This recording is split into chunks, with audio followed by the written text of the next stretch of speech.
ஐயனார் துணையில் நிலாவோட குழந்தைத்தனமான பிடிவாதம் யாருக்கெல்லாம் ரொம்ப பிடிச்சிருக்கோ அவங்கள நம்ம வீடியோவை லைக் பண்ணிவிட்டு நம்ம சேனல் இன்னும் சப்ஸ்கிரைப் பண்ணாதவங்க சப்ஸ்கிரைப் பண்ணிக்கோங்க. சோழன் அப்பா சாமிங்களா தங்கங்களா நீங்கள் இல்லாமல் என் பொண்டாட்டி ஹனிமூனுக்கே வரமாட்டேன்ட்டா, போய் எல்லா பொட்டியெல்லாம் ரெடி பண்ணுங்க, வாங்க எல்லாரும் மூட்டை முடிச்சோட கிளம்பலாம் அப்படின்னு சொல்லி சோழன் சொல்லவும் பாண்டி பல்லவன் சேரன் எல்லாரும் ஆச்சரியமா எந்திரிச்சு நிற்கிறாங்க. நடேசன், டேய் என்னடா சொல்கிற, ஹனிமூனுக்கு எங்களை எதுக்குடா வர சொல்கிற அப்படிங்கிறாங்க. என்ன பண்ணுறது, என் பொண்டாட்டிக்கு நீங்கள் இல்லாமல் வரமாட்டாலாம், உங்களையெல்லாம் விட்டுட்டு பிரிஞ்சு போக மனசே இல்லையா, சை இப்படி ஒருத்தி நான் கல்யாணம் பண்ணிட்டு வந்திருக்கிறேன் பாரு அப்படின்னு சொல்லி சோழன் புலம்புறதை பார்த்துட்டு பல்லவனுக்கும் பாண்டிக்கும் சிரிப்பு பயங்கர சிரிப்பு. சேர்ந்துட்டு டே அமைதியாக இருங்கடா, அவனே பாவ கடுப்பில் இருக்கா அப்படிங்கிறாங்க. அண்ணே நாங்கள் எதுவுமே சொல்லலையே அண்ணே, அண்ணி தானே சொன்னாங்க, நாங்கள் தான் சொன்னோமா அப்படிங்கிறாங்க. சரிடா அமைதியாக இருங்கடா அப்படின்னு சொல்லி சேரன் சொல்கிறாரு. அதுக்கு சோழன் டே பல்லவா உன்னை போய் கிளம்புடா போடா அப்படின்னு சொல்லி அனுப்பிச்சி வச்சிட்றாரு. எல்லாருமே அவரவர் ட்ரெஸ்ஸை எடுக்க ஆரம்பிச்சிடுறாங்க. எல்லாருமே காரில் ரெடியாகி கிளம்ப ஆரம்பிச்சிடுறாங்க. அப்போது நிலா சொல்கிறாங்க, டே பல்லவா நைட் ரைடு சூப்பராக இருக்குல்லடா அப்படிங்கிறாங்க. ஆமாம் நீ செம்ம என்ஜாய்மெண்ட்டாக இருக்குது, நான் கூட நீங்கள் மட்டும் தனியாக போவீங்களே, சே நம்ம ஃபோனே தான் வீட்டில் பார்த்துட்டு உட்காந்துருக்கணும்னு நினச்சிட்டு இருந்தேங்க நீ, ரொம்ப தேங்க்ஸுங்க நீ என்னை கூட்டிகிட்டு வந்ததுக்கு அப்படிங்கிறாங்க. அதுக்கு சோழன், டே பல்லவா உன்னையெல்லாம் எப்போ யாருக்கிட்ட எதை சொல்கிறதுன்னு தெரியல, இவ ஒருத்தி குடும்பத்தோடு தான் போகணும்னு அப்படின்னு சொல்லி சோழன் டென்ஷன் ஆகிட்டே இருக்காரு. அதான் வந்துட்டியல்லடா, அப்புறம் என்னடா சும்மா சொல்லிகிட்டே இருக்கிற அப்படின்னு சொல்லி பல்லவனை சோழன் சத்தம் போட்டுட்ருக்காரு. அப்போ நடேசன், ஏமா சென்னை நைட்டு இவ்வளோ அழகாக இருக்குல்ல, இங்கே பாரு மேம்பாலத்தில் போனோம்னா தான் தெரியுது சென்னை கூட அழகாகத்தான் இருக்குன்னு, பகலில் பார்த்தா எல்லாம் குப்பையாக கிடக்குது, நைட்டு பார்த்தோம்னா எவ்வளோ அழகாக இருக்குது, இந்த பாலத்தில் நான் என்னோடய வண்டியில் போகணுண்டா ஒரு நாளைக்கு, நான் இதில் என்னோடய வண்டி கொண்டுகிட்டே போனதில்லை, இதில் போனால் இவ்வளோ அழகாக இருக்குதுன்னு இன்னைக்கு தான் தெரியுது அப்படின்னு சொல்லி நடேசன் சொல்லிட்டு வர்றாரு. நிலா சொல்கிறாங்க, ஆமாங்க அங்கிள், பார்த்து என்ஜாய் பண்ணிட்டு வாங்க, நைட் டைம் நம்ம கிளம்பி போகிறதும் ஒரு வகையில் நல்லது தான் அப்படின்னு சொல்லி நிலாவும் மற்ற எல்லாருமே என்ஜாய் பண்ணிட்டு வர்றாங்க.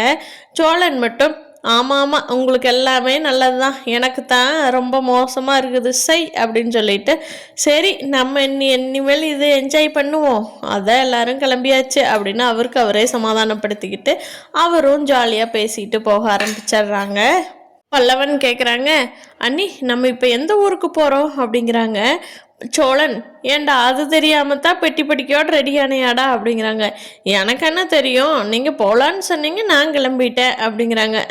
சரிடா அப்படின்னு சொல்லிட்டு நம்ம கொடைக்கானல் போயிட்டு அப்படியே மூணார் போகலாம், சரியா, நல்ல கூலிங்காக ஜம்முன்னு இருக்கும், வெக்கேஷன் டைமும் முடிஞ்சிருச்சு, இப்போ ரொம்ப கூட்டம் இல்லாமல் சூப்பராக இருக்குண்டா, என்ஜாய் பண்ணிட்டு வருவோம், போட்டிங்கெல்லாம் கூட்டிகிட்டு போகிறோம் பல்லவா அப்படின்னு சோழன் சொல்கிறாங்க. சரிண்ணே, நான் நிறையா இப்போ ஃபோட்டோஸ் வீடியோஸ் எல்லாம் எடுத்துக்கிறேன் அப்படிங்கிறாங்க. உனக்கு பிடிச்சதை எடுடா, வேணுங்கிறத எடுடா அப்படின்னு சொல்கிறாங்க. எல்லாருமே செம எக்ஸைட்மெண்ட்டோட போகிறாங்க. நைட்டு எல்லாருமே ரூமுக்கு போய் ஸ்டே பண்ணிவிட்டு காலையில் சுற்றி பார்க்க போகலான்னு எல்லாருமே சாப்பிட்டு ரெடி ஆயிடுறாங்க. அப்போ வானதிகிட்டேருந்து பாண்டிக்கு ஃபோன் வருது. பாண்டி இன்னைக்கு நான் 9 மணிக்கு கடைக்கு போயிடுவேன் பாண்டி, நீயும் வந்துடுறியா அந்த டைமு அப்படிங்கிறாங்க. ஏ வானதி நான் இப்போ ஊரில் இல்லடி அப்படிங்கிறாங்க. ஊரில் இல்லையா, எங்கே போயிட்ட பாண்டி அப்படிங்கிறாங்க. இப்படி அண்ணா அண்ணி ஹனிமூன் போகலான்னு கிளம்புனாங்களா, வீட்டில் இருக்கிற எல்லாத்தையுமே போகலான்னு சொன்னாங்களா, அதாண்டி நேற்று நான் வீட்டுக்கு வந்தேன்ல நைட்டு, அப்போவே கிளம்பிட்டோம் அப்படிங்கிறாங்க. என்ன பாண்டி சொல்கிற, அவங்க ஹனிமூன் ட்ரிப்புக்கு நீங்களாம் எதுக்குடா போயிருக்கிறீங்க அப்படிங்கிறாங்க. ஆமாம் அண்ணி தான் எல்லாத்தையும் வாங்கினாங்கன்னு சொன்னாங்க, அதனால் கிளம்பிட்டோம். டே உனக்கு கொஞ்சமாவது இங்கே தான் இருக்காடா, எதுக்குடா அவங்க கூட நீங்களாம் போயிருக்க, சரி எல்லாரும் போனாங்க ரைட்டு, நீ ஏன்டா போன, நான் நேற்று தானே மெடிக்கல் ஷாப் ஓப்பன் பண்ணினேன், என் கூட துணைக்கு இருக்க மாட்டியா அப்படிங்கிறாங்க. இல்லை வானதி, திடீர்னு கிளம்புனதுனால நான் மட்டும் இருந்துக்கிறேன்னு சொன்னால் நல்லா இருக்காதுல்ல, அது இல்லாமல் எனக்கு மெடிக்கல் ஷாப்பில் ஒன்றும் வேலையே இல்லை வானதி, அந்த பையன் எல்லா மருந்தையும் எடுத்து கொடுக்குறான், நீ கல்லாப்பெட்டியில் பார்த்துக்கிற, நான் அங்கே சும்மா தான் நின்றுட்டுருக்குறேன் அப்படிங்கிறாங்க. டேய் சும்மா நிற்கிறியா, எனக்கு அது எவ்வளோ சப்போர்ட் தெரியுமாடா அப்படிங்கிறாங்க வானதி.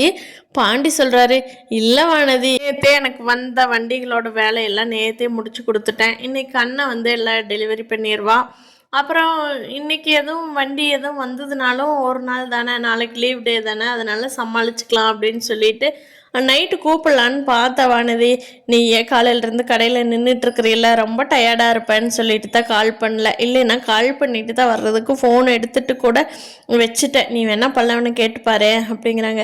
டே போடா, நீ சொன்னதுக்கு ஒரு இதுக்கு வேறு சாட்சிக்கு வேறு ஆள் வச்சுருக்கிறான். பல்லவன் நீ இல்லைன்னு சொன்னால் இல்லைன்னு சொல்லுவான், ஆமான்னு சொன்னால் ஆமான்னு சொல்லுவான். ஏன்டா உங்கள் வீட்டு ஆளுகளையே நீ சாட்சி கூப்பிட்ற, ஆனாலும் என்ன ஒரு வார்த்தை நீ போகலாமான்னு என்ன கேட்டிருக்கலாம்லடா, இல்லைன்னா நான் போயிட்டு வரட்டுமான்னு ஒரு வார்த்தை கேட்டிருக்கலாம்லடா அப்படிங்கிறாங்க. ஏய் வானதி, நீ என்ன வெட்டியாவா இருக்கிற? நீ இப்போ பெரிய தொழிலதிபர்மா, உன்னோட மெடிக்கல் ஷாப் நீ பார்க்கணும்ல, அப்புறம் உன்னை கூட்டிகிட்டு வந்துட்டா நீ எப்படி அதை பார்ப்ப? இன்னும் கொஞ்ச நாள் போயிட்டா கூட பரவாயில்ல, நீ ஏன் இப்போ தான் எக்ஸைட்மெண்ட்டாக ஆரம்பிச்சிருக்க, உன்னை போய் லீவ் போட வைக்கலாமா? அது தப்பில்ல அப்படின்னு பாண்டி வானதியோட போக்கிலேயே சொல்கிறாரு.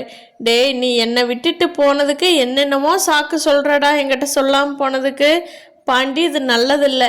நிலாக்கா எப்படி எல்லாத்தையும் கூட்டிகிட்டு போகிறாங்க, எல்லாம் நினைக்கிறாங்க, அதே மாதிரி எனக்கும் உன் கூட இருக்கணும்னு ஆசை இருக்குமா இருக்காதாடா, ஏன்டா இப்படி பண்ணுற அப்படிங்கிறான்.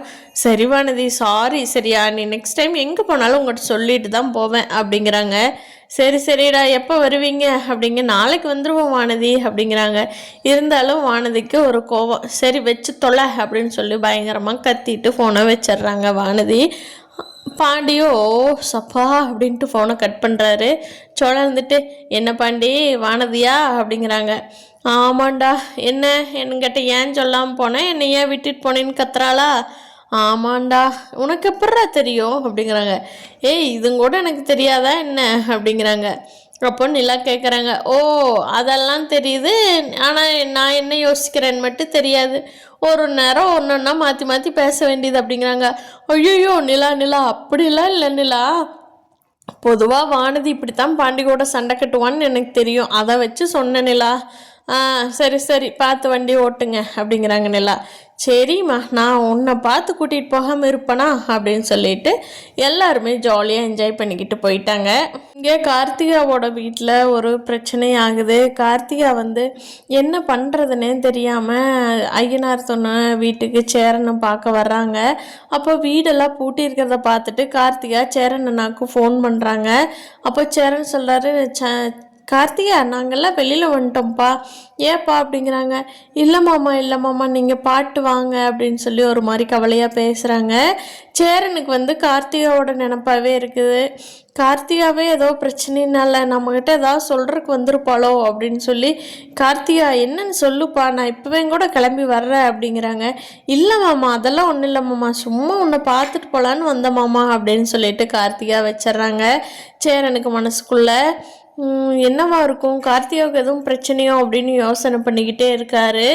சேரன் கார்த்திகாவோட சேருவாரா இல்லை சந்தாவை கல்யாணம் பண்ணுவாரா அப்படிங்கிறத நீ வரப்போகிற நாட்களில் பார்க்கலாம்.